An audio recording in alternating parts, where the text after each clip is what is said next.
বীরগঞ্জে উন্নয়ন কার্যক্রমের শুভ উদ্বোধন, অসুস্থদের সহযোগিতা ও সড়ক সংস্কারে জনতার উচ্ছ্বাস। রঞ্জিত সরকার রাজ, বীরগঞ্জ দিনাজপুর প্রতিনিধি। দিনাজপুরের বীরগঞ্জ উপজেলার ৫ নং সুজালপুর ইউনিয়নে উন্নয়নের ধারাবাহিকতা বজায় রাখতে একাধিক জনকল্যাণমূলক কার্যক্রমের আনুষ্ঠানিক উদ্বোধন অনুষ্ঠিত হয়েছে। ইউনিয়নের চেয়ারম্যান পদপ্রার্থী বায়েজিদ মিয়ার উদ্যোগে ও এলাকাবাসীর সহযোগিতায় এসব উন্নয়ন কার্যক্রম বাস্তবায়ন শুরু হয়েছে। উদ্বোধনী অনুষ্ঠানে চেয়ারম্যান পদপ্রার্থী বায়েজিদ মিয়া অসুস্থ মানুষদের আত্মিক ও আর্থিক সহযোগিতার হাত বাড়িয়ে দেন।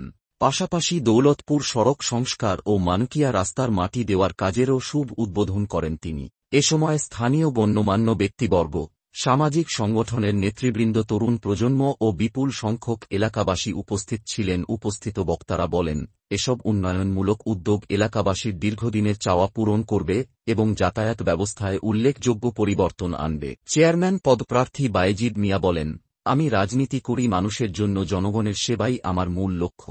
ইউনিয়নের প্রতিটি ঘরে উন্নয়নের ছোঁয়া পৌঁছে দিতে চাই। স্থানীয়দের দাবি, যদি তিনি নির্বাচিত হন তবে সুজালপুর ইউনিয়ন আগামী দিনে একটি মডেল ইউনিয়ন হিসেবে গড়ে উঠবে, এমন আশাবাদ তাদের কণ্ঠে স্পষ্টভাবে প্রতিফলিত হয়।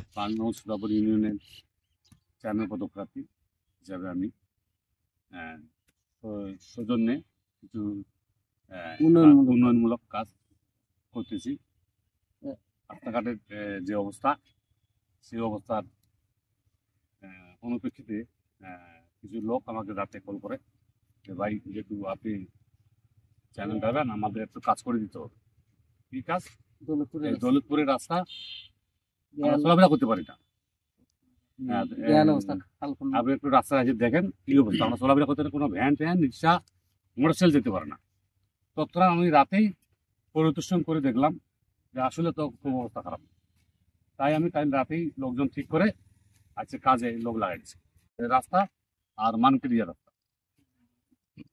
মানকেরিয়া রাস্তা, যেটা ওই যে কবুল ভাই এলাকার যেটা আপনার কি কয় ভাদরিয়া থেকে যে রাস্তাটা মানকেরিয়া ঢুকছে, হ্যাঁ ওই রাস্তাটা মেন রাস্তা। আপনি, আপনার নাম কি?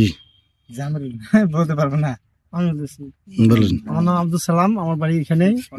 আমরা দীর্ঘদিন এই রাস্তার দিকে যাওয়া আসা করি। এই রাস্তাটা মানে এমন কাদা হয়, এমন খাল হয় যে একটা মোটরসাইকেল, একটা ভ্যান, একটা গাড়ি যাবে, মানে যাওয়ার মতো কোনো সম্ভব না। এই জন্য আমাদের নতুন চেয়ারম্যান হিসাবে উনি এই ৫ নং সুজালপুরে আছে। আমরা আবেদন করছি যে এই রাস্তাটা আমাদের জন্য দ্রুত ঠিক করে দেয়, মেরামত করে। এই জন্য এইটুকুই আমি জানি।